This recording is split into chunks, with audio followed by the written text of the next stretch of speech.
So thanks for doing this. How are you getting on today? I'm getting on well. Yeah?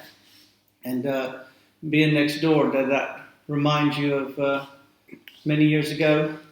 It did. As I was waiting on you, I sat down. I thought, when was the last time I come here, and what place and what state was I in when I come here? Mm. And it was about 10 or 12 years ago when Subutex just started to come out. Yeah. I don't know if that was 10 or 12 years ago, but it was when Subutex just become available. And I thought I'd try it. Because, I had the desire to get clean. What was that, a replacement for something? It was heroin. Okay. Heroin, yeah. Yeah. I think I engaged with this stuff there for, a month or two, and then, as was normal for me, I just disengaged and carried on doing what I was doing. I wasn't ready yet. So how long did it take you to get ready? Well, 22 years of heroin addiction, isn't it? Wow. And in that 22 years, I probably tried maybe 4 or 5 times to get clean, and it just defeated me. Obviously never had a strong enough desire to do it. I did have the desire, but I couldn't follow through on it. I wasn't strong enough to follow through on it. At that time, I wasn't ready for it. How bad was it? What were some of the worst things you can remember? What about? Like when you were in the middle of addiction and using and stuff? Just complete chaos, isn't it? It's just a blur of chaos, really, for me. Mm. It's all dark. It's all dark. No good days on heroin at all. None, not one. Now that I'm clean, I could honestly say there wasn't one good day in 22 years on heroin, because you don't know what day it is. You don't know what you're doing. You don't have any focus, no drive, no sight. Well, I never. And I think it was during the relapses, the penny was starting to drop, what I wanted to do in my life. And then it was just so frustrating when I relapsed and start again. And if it wasn't for a judge giving me a 5-year prison sentence, I'd probably still be at it now.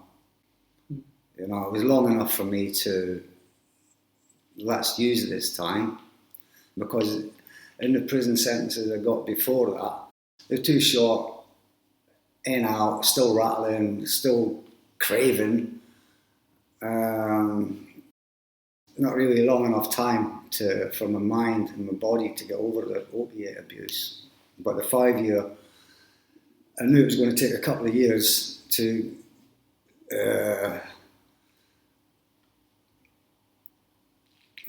get my mind and my body back to the way I wanted it to be. And if it wasn't for the 5-year sentence, using that 2.5 years inside as private rehab,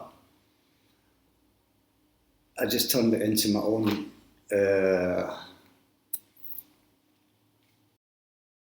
timetable, really, my prison time. I just turned that around to my time and set out my timetable, my art, running, my religious studies. Really? Yeah, and sport, and and reading, and art, reading, music, and just looking after myself really to as much as I could, without taking liberties against the prison service and getting away with what I'd done. But here I am now, I'm 5-year clean, and I did use that time to set out a new life for myself. And here we are, here we are, 5 years clean, working every opportunity I can. And there's no turning back to drugs. As I say, there wasn't one good day in 22 years of using heroin. So I see that now, and every day now is really good. Life's really good when you don't do drugs. Awesome. Do you ever have a bad day when you have to handle a bad day in a different way than you used to handle a bad day before? Do you have to actively do something? Well, I was just in that much chaos. Every day was bad and dark. And now it just makes life so much easier to get along with everyone and work and stuff and fulfilling your commitments and having goals and ambitions and the drive to keep going forward, and it'll just get better and better and better, And it's not only the heroin that I'm staying away from; it's the criminality. I was a career criminal for 20 years, and it become like second nature to me to just go out and rob someone and take their money and go and buy drugs. And not really easy, but always had the thought of the knock at the door. And it was inevitable, it always happened, and I always found myself banged up again. But now, it's just, it's a good way of life for me to know that the police will never come knocking again, for criminality.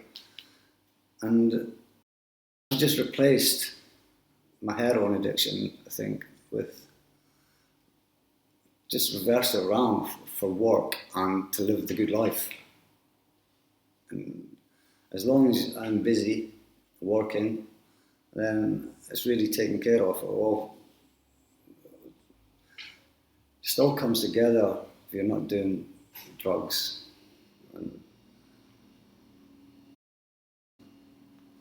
But yeah, stopping the criminality and getting used to the money that I was doing through criminality, and now working and earning money is just so much easier.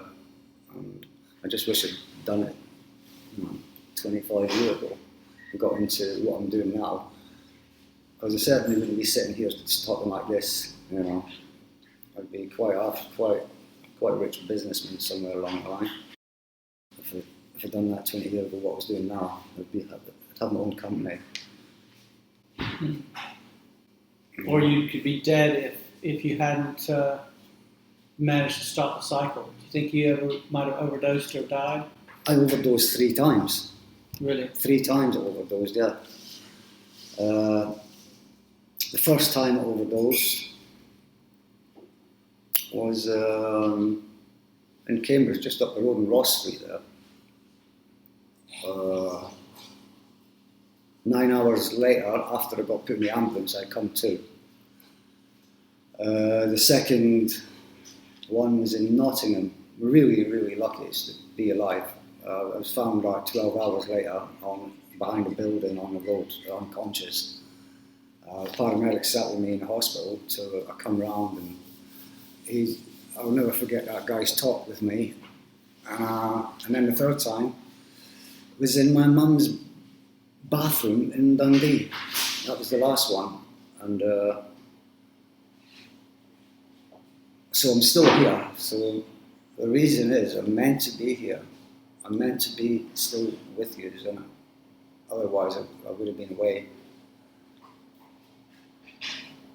Or doing a life sentence or something. But I've had this chance. I've had this chance right now, and I'm taking it with open arms. That's awesome. So, can you remember anything that this paramedic said to you? It really made an impact on you that he sat with you. It was just basically the tone of his voice and the look in his face, and he told me being paramedic for 20 years or so, and he says, mate, I really thought we had lost you. He says, it's remarkable how you're still here talking to me now. He said, I can't believe it. And he sat with me past his shift, for a few hours, and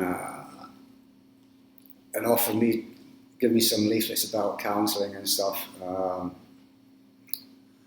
But that was the last time it was the second time I overdosed. But so close to death, and yet you still carry on doing it. You come out of the hospital and then you go and do it again. So you're really, really playing with fire all the time, every time. And same 3 times, and abscesses and blood clots on my lung. My legs are discoloured now with injecting. Some people had amputations. That's what I'm saying. I'm still so lucky. Yeah. After 20 years of chronic heroin abuse, not just here in Europe and stuff as well, in Amsterdam and Paris and back streets and train stations and stuff. But I never ever shared it. I never ever shared a needle. I'd wash my own out and I'd walk miles to go and get a clean one, but I'd never ever shared with anyone ever. And that's probably why I'm still healthy-ish now for my age, 52. But still working hard, still playing football, tennis, running, golf, fishing, exercising with the dogs. Just get as much as possible out of life and keep going. Because as I say, plenty of time for sleeping when you're dead, yeah? And I should have been dead 2 or 3 times, and I'm still here. So the reason, I'm not religious, I'm spiritual. And I honestly believe that there is a reason for me to be alive today. I don't know what the reason is, but I'll take it. And I'm just enjoying it, reflecting on the dark days, I often reflect on the dark days to move forward in my journey.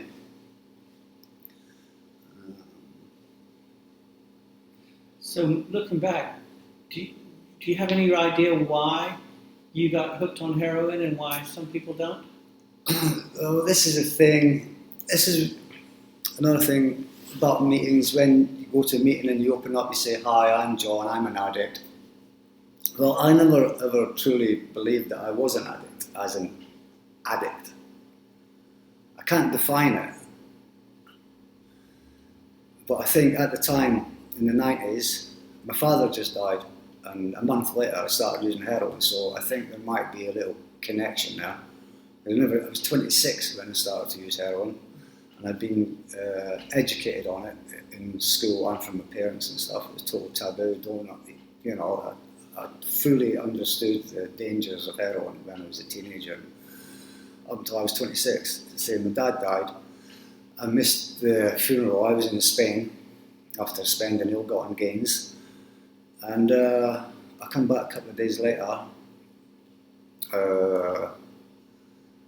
And then when I come back to Cambridge, it was the era of it was in the 90s, mid-90s, was a massive influx of heroin across the UK, and a lot of people got addicted to it at that time. And I was one of them. Where I got introduced to heroin was from a girl after a nightclub in Cambridge. She introduced me to heroin. So that was my introduction right there. But she's now went on to be really successful, and I think she's about 12. It's either 9 or 12 years clean. Kids, our own company, our own house. Really inspiring. Although, no, it's really inspiring to see where she's come from and where she is now. And it'll be the same for me. So not everybody who uses heroin is an idiot.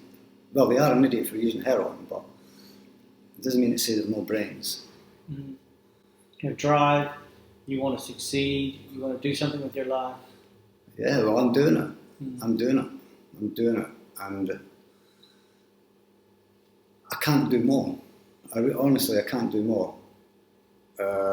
I'm trying to expand a little bit of work to get someone else involved, but this is another thing.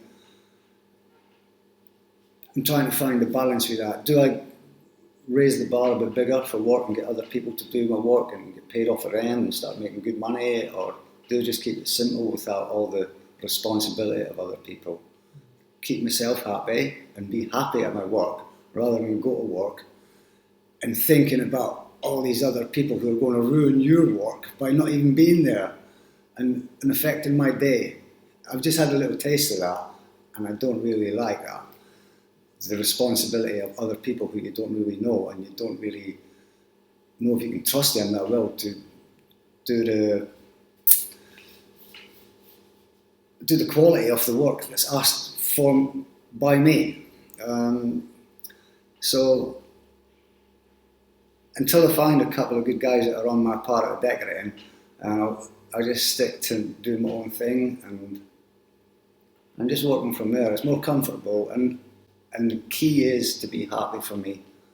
It's to be happy, genuinely like happy with inside because of what I'm doing. And I'm fine at the moment doing that. I had a little taste of working for someone else who's got other guys and stuff, and I see the stress that he was under is immense, and I don't want to be like that. I like the money, don't get me wrong, but it's not all about the work, and you can have loads of money and not be happy and don't even know how to spend it. You're not well because you're not happy. That's what I see. Is it worth having loads of money in the bank and not being happy? Well, for me, it's certainly not. I'd rather be skint and happy than loaded and sad. And that's true. And at the moment, I'm working hard and I'm happy, so it's all good. Mm-hmm. I said to him, the reason I think you fail with your degree is because, not all your time is going on. Most of your time is thinking about heroin. When am I going to get it tomorrow? Am I going to be all right if I go in this meeting till 3 o'clock? I said, you're not focused, right? You're not focused, but wicked effort and, but not everyone can do that, but it shows, again, not everyone uses heroin, not got any brains. It's the choices we make, and then when the penny drops, after 22 years for me, then now I could talk about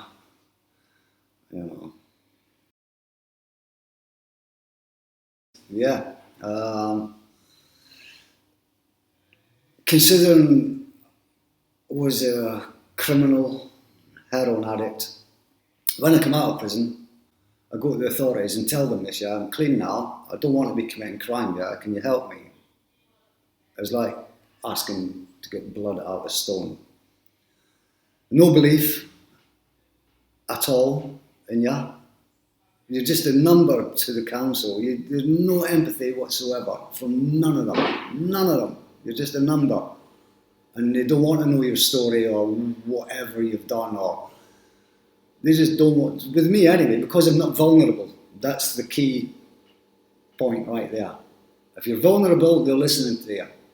If you're not vulnerable, no mental health, no physical health, no kids, you've got no chance. That's what I find.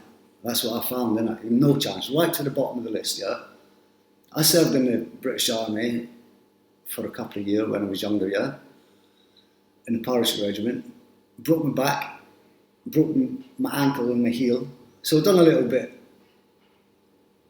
I wasn't to know that in years to come, that was to help people who were homeless to get in a house, if you'd done a little bit in the army. So I told the council this, and they say, that'll maybe, I said, what's the relevance of asking this question in your application form? And the lady said, well, I could take a year off your waiting list. I said, and how long is the waiting list? She says, for you, about 3 years. I said, right, I've been out 2 years. No. So in a year's time, you're saying I can have a house? Well, because of the climate, she says, it'd probably be more like 5 years. So there's like no hope right there. Yeah, it's like, what am I going to do for 5 years? If I ain't got a house, how can I start to live my life? It's fundamental to have your own home, your dining table, your front door, so I can start to grow and live my life. And until I'm still homeless. I'm still homeless.